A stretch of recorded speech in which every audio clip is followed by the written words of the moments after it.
Hi dears. അപ്പോൾ ഇന്നത്തെ recipe എന്താണെന്ന് അറിയാം, നല്ലൊരു അടിപൊളി കോക്കനട്ട് കേക്കാണ് കേട്ടോ. കോക്കനട്ട് കേക്ക് എന്ന് പറഞ്ഞാൽ നമ്മൾ ഫ്രഷ് തേങ്ങ വീട്ടിൽ നിന്ന് കറി വെക്കാനൊക്കെ ചിരകുന്ന ആ തേങ്ങ വെച്ചിട്ടുള്ളൊരു കേക്കാണ്. നമ്മൾ കുട്ടികൾ വൈകുന്നേരം സ്കൂളിൽ നിന്നൊക്കെ വരുന്ന സമയത്ത് ചായക്കൊപ്പൊക്കെ കൊടുക്കാൻ പറ്റിയൊരു കേക്കാണ് കേട്ടോ. ടീ കേക്ക് എന്ന് വേണമെങ്കിലും പറയാം.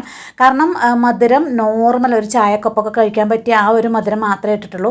സോഫ്റ്റ്നെസ് കണ്ടോ, നമ്മുടെ കയ്യിൽ നിന്ന് ഇങ്ങനെ എന്താ പറയുന്നത്, പൊടിയുന്നുണ്ട് കേട്ടോ. അധികം ഞെക്കാനും പോലും പറ്റാത്ത അത്രയും പൊടിഞ്ഞു പോകുന്ന അത്രയും സോഫ്റ്റാണ് കേട്ടോ. പെട്ടെന്ന് ഉണ്ടാക്കിയെടുക്കാൻ പറ്റുന്ന റെസിപ്പിയാണ്. അധികം മധുരമൊന്നും ഇല്ലാത്തതുകൊണ്ട് തന്നെ വലിയവർക്കും നല്ല ഇഷ്ടപ്പെടും കേട്ടോ. ചായക്കൊപ്പമൊക്കെ കഴിക്കാൻ പറ്റിയ ഒരു അടിപൊളി ടേസ്റ്റ്, അടിപൊളി കേക്കാണ് കേട്ടോ. കോക്കനട്ട് കേക്ക് നല്ല ഒരു തേങ്ങാപ്പാലിൻ്റെയൊക്കെ ആ ഒരു റിച്ച് ഫ്ലേവർ കിട്ടുന്ന ഒരു കേക്കാണ് കേട്ടോ. അപ്പോൾ നമുക്ക് പെട്ടെന്ന് തന്നെ വീഡിയോയിലോട്ട് പോകും. അതിനു മുമ്പ് എൻ്റെ ചാനൽ ആദ്യമായിട്ട് കാണുന്നവരാണെന്നുണ്ടെങ്കിൽ ഒന്ന് സബ്സ്ക്രൈബ് ചെയ്ത് സപ്പോർട്ട് ചെയ്യാൻ മറക്കരുത് കേട്ടോ. അപ്പോൾ ആദ്യം തന്നെ നമുക്ക് വേണ്ടതേ ഒരു 3 മുട്ടയാണ്. അതായത് ഞാനൊരു 1.5 കപ്പ് മൈദക്കുള്ള കേക്കാണ് ഉണ്ടാക്കുന്നത്. അപ്പോൾ ഒരു 3 മുട്ട ഇത് ജാറിനകത്തോട്ട് പൊട്ടിച്ചൊഴിച്ചിട്ടുണ്ട്. ഇനി ഞാൻ ഇതിനകത്തോട്ട് 1/4 കപ്പ് പഞ്ചസാരയാണ് ഇപ്പോൾ ചേർക്കുന്നത്. ഇതിപ്പോൾ 1/2 കപ്പ് ഇട്ട് കൊടുത്തു. ഇനി ഒരു 1/4 കപ്പും കൂടി ഇട്ട് കൊടുക്കുന്നുണ്ട്. അപ്പോൾ 1/4 കപ്പ് പഞ്ചസാരയാണ് ഇട്ട് കൊടുക്കുന്നത്. നല്ല മധുരം വേണമെന്നുള്ളവർ 1 കപ്പ് പഞ്ചസാരയാണ് ഇട്ട് കൊടുത്തോളൂ കേട്ടോ. ഞാനിത് നല്ല ചായക്കൊപ്പമൊക്കെ കഴിക്കാൻ പറ്റിയൊരു കേക്കായിട്ടാണ്. അപ്പോൾ അത്രയും നോർമൽ മധുരമായിരിക്കേ. അപ്പോൾ ആ പഞ്ചസാരയും മുട്ടയും കൂടെ നന്നായി അടിച്ചെടുത്ത് വന്നിട്ട് പിന്നെ ഞാനൊരു 1/2 കപ്പ് വെളിച്ചെണ്ണ അല്ലാത്ത ഏതെങ്കിലും ഒരു ഓയിൽ, ഞാനിവിടെ റൈസ് ബ്രാൻ ഓയിലാണ് ഒഴിച്ചു കൊടുത്തത്, അതും കൂടി ഒന്ന് മിക്സിയിലിട്ട് അടിച്ചെടുത്തിട്ട് വന്നു. അങ്ങനെ 3 സാധനം അടിച്ചെടുത്തത് ഇതൊരു ബൗളിലേക്ക് മാറ്റി നമുക്ക് മിക്സ് ചെയ്യാൻ വേണ്ടിയിട്ട്. ഇനി നമ്മളൊരു അരിപ്പ പാത്രം വെച്ച് കൊടുത്തിട്ട് ഞാൻ നേരത്തെ പറഞ്ഞ പോലെ 1.5 കപ്പ് മൈദയും 1.5 ടീസ്പൂൺ ബേക്കിംഗ് പൗഡറും ഒരു നുള്ളുപ്പും കൂടി ഇട്ടു. ബേക്കിംഗ് സോഡ ഇട്ടിട്ടില്ല കേട്ടോ. 1.5 ടീസ്പൂൺ ബേക്കിംഗ് സോഡയും ഒരു നുള്ളുപ്പും കൂടി ഇട്ട് കൊടുത്തിട്ട് ഇത് നന്നായിട്ട് അരിച്ചെടുക്കുന്നുണ്ട് കേട്ടോ. 1.5 കപ്പ് മൈദയാണ്. അപ്പോൾ ഇത് 3 കൂടി നന്നായിട്ട് അരിച്ചെടുക്കുക. ഇനി നിങ്ങൾക്ക് വേറെ തന്നെ അരിച്ചെടുത്ത് 2-3 തവണ അരിച്ചെടുത്തിട്ട് അങ്ങനെ ചേർത്ത് കൊടുക്കണമെങ്കിൽ അങ്ങനെയും ചേർത്ത് കൊടുക്കാം. അതല്ലെങ്കിൽ ഞാനിപ്പോൾ ചെയ്യുന്നത് പോലെ അങ്ങനെ തന്നെ ഡയറക്റ്റ് ആ നമ്മൾ അടിച്ചെടുത്ത സാധനങ്ങളുണ്ടല്ലോ അതിനകത്തോട്ട് ഡയറക്റ്റായിട്ട് പൊടികൾ അങ്ങനെ ഇട്ട് കൊടുക്കുക കേട്ടോ. എന്നിട്ട് നമുക്ക് മിക്സ് ചെയ്തെടുക്കുക. അപ്പോൾ ഇതിൻ്റെ തിക്നെസ് കൂടുതലാണ്, നമുക്ക് കേക്കിൻ്റെ അത്രയും ലൂസ് കുറച്ചും കൂടി വേണം. അപ്പം ഞാൻ ഇപ്പോൾ ഇവിടെ ചേർക്കുന്ന എന്താണെന്ന് വെച്ച് കഴിഞ്ഞാൽ ഒരു 1/2 കപ്പ് ചൂട് പാലിൽ 1 ടീസ്പൂൺ തൈര് ഒഴിച്ചിട്ട് ഞാൻ ആദ്യം തന്നെ മാറ്റി വെച്ചതിന് ശേഷമാണ് മുട്ടയൊക്കെ അടിക്കാൻ തന്നത്. അതൊരു 10 മിനിറ്റ് നേരം മാറ്റി വെച്ചത്.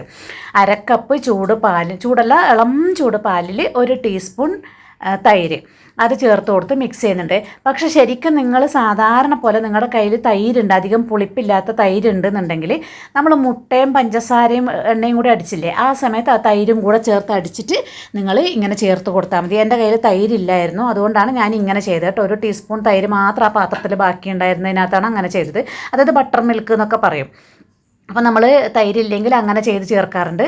അപ്പോൾ ഞാൻ അങ്ങനെയാണ് ചെയ്തത്. മനസ്സിലായിട്ടുണ്ടാവുമെന്ന് വിചാരിക്കുന്നു. ഇനി 1.5 ടീസ്പൂൺ വാനില എസൻസ് ഒഴിച്ചു കൊടുത്തു. ഇനി ഇതേ നമ്മൾ 1 കപ്പ് ഫ്രഷ് തേങ്ങ ചിരകിയതാണ് ചേർത്ത് കൊടുക്കുന്നത് കേട്ടോ. എന്നിട്ട് നന്നായി മിക്സ് ചെയ്ത് കൊടുക്കുക. എന്നിട്ട് ഈ കൺസിസ്റ്റൻസി ആവണം. അപ്പോൾ നമ്മൾ ബാക്കി അതിനകത്ത് പാല് ബാക്കി ഉണ്ടെങ്കിൽ ചേർത്ത് കൊടുത്തിട്ട് ഈ ഒരു കൺസിസ്റ്റൻസിയിലാണ് നമുക്ക് ലാസ്റ്റ് ബാറ്റർ കിട്ടേണ്ടത് കേട്ടോ. അപ്പം ഞാൻ പറഞ്ഞത് ഓർമ്മയുണ്ടാവുമെന്ന് വിചാരിക്കുന്നു. ഒരു 1/2 കപ്പ് ഇളം ചൂട് പാലിൽ 1 ടീസ്പൂൺ തൈര് ചേർത്ത് 10 മിനിറ്റ് വെച്ചതാണ് ചേർത്ത് കൊടുത്തത്. നിങ്ങളുടെ കയ്യിൽ തൈര് ഉണ്ടെന്നുണ്ടെങ്കിൽ മുട്ടയും പഞ്ചസാരയും ഓയിലൊക്കെ അടിക്കുന്ന സമയത്ത് തന്നെ ആ 1/2 കപ്പ് തൈര് ചേർത്ത് കൊടുത്തിട്ട് അടിച്ചെടുക്കുക കേട്ടോ. അപ്പോൾ ഇതേ നമ്മുടെ ബാറ്റർ ഞാനൊരു 7 ഇഞ്ച് ഇത് വിട്ടുള്ള ഒരു ടിന്നിലേക്ക് മാറ്റിയിട്ടുണ്ട്. ആദ്യമേ എണ്ണയൊക്കെ പുരട്ടി ബട്ടർ പേപ്പറൊക്കെ ഇട്ട് കൊടുത്തിട്ട് ഞാൻ അതിനകത്തോട്ട് മാറ്റി നല്ലോണം തട്ടി കൊടുക്കണേ. ഞാനൊരു 2-3 തവണ തട്ടിയിട്ട് വെച്ചതിൻ്റെ ഇത് ഇഫക്റ്റ് ഞാൻ ലാസ്റ്റ് കാണിച്ചു തരാം കേട്ടോ. അപ്പോൾ ഇതേ എൻ്റെ ഓവൻ സെറ്റപ്പ് എപ്പോഴും ഇങ്ങനെയാണ്. ഒരു പാത്രം നന്നായിട്ട് ചൂടാക്കിയെടുക്കുക, നല്ല കട്ടിയുള്ള പാത്രം, അതിനകത്തൊരു റിങ് വെച്ചെടുക്കുക. വേണമെങ്കിൽ ഒരു പുഴിയോ ഉപ്പോ ഇട്ട് കൊടുക്കുക, വേണം നിർബന്ധമൊന്നുമില്ല. എന്നിട്ട് നമ്മുടെ പാത്രം ഒരു 10 മിനിറ്റ് ചൂടാക്കിയതിന് ശേഷം അതിനകത്തോട്ടേക്ക് നമ്മുടെ ബാറ്റർ ഇറക്കി വെച്ച് കൊടുക്കുക. എന്നിട്ട് ഏറ്റവും ചെറിയ തീയിൽ ഏകദേശം 1 മണിക്കൂറോളം വേണം കേട്ടോ. കാരണം ഫ്രഷ് കോക്കനട്ട് നമ്മൾ ചേർക്കുന്നതാണ്. അപ്പോൾ അതിനകത്തോട്ട് നന്നായിട്ട് തേങ്ങാപ്പാലൊക്കെ ഉള്ളതായതുകൊണ്ട് തന്നെ വേവാൻ കുറച്ച് സമയം എടുക്കും. അപ്പോൾ ഇത് കറക്റ്റ് 1 മണിക്കൂർ കൊണ്ടാണ് എനിക്ക് വെന്ത് കിട്ടിയിരിക്കുന്നത്. ചിലപ്പോൾ 1 മണിക്കൂർ 5 മിനിറ്റോ 10 മിനിറ്റോ ഒക്കെ അധികം എടുത്തു എന്ന് വരും. ചിലവരുടെ ഫ്ലെയിമിനനുസരിച്ച് ചിലപ്പോൾ ഒരു 5 മിനിറ്റ് നേരത്തെ ആയി എന്നും വരും. അപ്പോൾ നിങ്ങൾ ഇടയ്ക്കൊന്ന് നോക്കുക. അപ്പോൾ ഇതേ എത്ര നന്നായിട്ട് പൊങ്ങി വന്നിട്ടുണ്ട് നോക്കൂ, നന്നായിട്ട് പൊങ്ങി വരും കേട്ടോ. അപ്പോൾ ഇത് നമ്മുടെ കേക്ക് റെഡി ആയിട്ടുണ്ട്. എനിക്കിവിടെ 1 മണിക്കൂർ കൊണ്ടാണ് ആയിരിക്കുന്നത് കേട്ടോ. നിങ്ങളൊരു 50 മിനിറ്റൊക്കെ ആകുമ്പോൾ ഒന്ന് കുത്തി നോക്കുക. എന്നിട്ട് ആയിട്ടില്ല എന്നുണ്ടെങ്കിൽ നടുവശം കുത്തി നോക്കുക. എപ്പോഴും കേക്കിൻ്റെ ലാസ്റ്റ് വേവുന്നത് നടുഭാഗത്തായിരിക്കും കേട്ടോ. അപ്പോൾ അതുകൊണ്ട് നടുവശം തന്നെ കുത്തി നോക്കുക. അപ്പം ഞാൻ പറഞ്ഞ ഒരു കേക്കിൻ്റെ ഇഫക്റ്റ് എന്ന് പറഞ്ഞത്, അതായത് ഒരുപാട് നേരം തട്ടിക്കൊടുക്കാത്തതിൻ്റെ ഇഫക്റ്റ് എന്ന് പറഞ്ഞത് നിങ്ങൾ കണ്ടിട്ടുണ്ടാകും. മേലെ ഒരു വര പോലെ കണ്ടിട്ടുണ്ടാകും. അത് മുറിക്കുന്ന സമയത്ത് ഞാൻ കാണിച്ചു തരാം കേട്ടോ. അപ്പോൾ ഇതേ കണ്ടോ, ഇടയ്ക്കൊരു കുഴി വന്നത് കണ്ടോ, ഇതാണ് അതാ ഈ ഒരു വര. അത് എന്താണെന്ന് വെച്ച് കഴിഞ്ഞാൽ നമ്മൾ നന്നായിട്ട് തട്ടിക്കൊടുക്കുക, ഒരു 5-6 തവണ നന്നായിട്ട് തട്ടിക്കൊടുത്തിട്ടില്ലെങ്കിൽ എയർ ബബിൾസ് അതിനകത്ത് കിടന്നതിൻ്റെ സോറി ഇഫക്റ്റാണ് ഈ കാണുന്നത് കേട്ടോ. അപ്പോൾ അതുകൊണ്ട് നന്നായിട്ട് തന്നെ തട്ടിക്കൊടുക്കുക. നമ്മുടെ കേക്ക് കണ്ടോ, നമ്മൾ മുറിക്കുമ്പോൾ ഇങ്ങനെ പൊടിഞ്ഞ് പോകുന്നു കേട്ടോ. ഞാനതൊക്കെ വൃത്തിയാക്കി എടുത്താണ്. ഇതിപ്പോൾ ഞാൻ അതിൻ്റെ മറു സൈഡാണ് കേട്ടോ, ഒരു ഭംഗിക്ക് വേണ്ടി വെച്ചതാണ്. അപ്പോൾ നമ്മൾ തട്ടിക്കൊടുക്കുന്നത് കാര്യം മറക്കരുത്, നന്നായിട്ട് തട്ടിക്കൊടുക്കുക.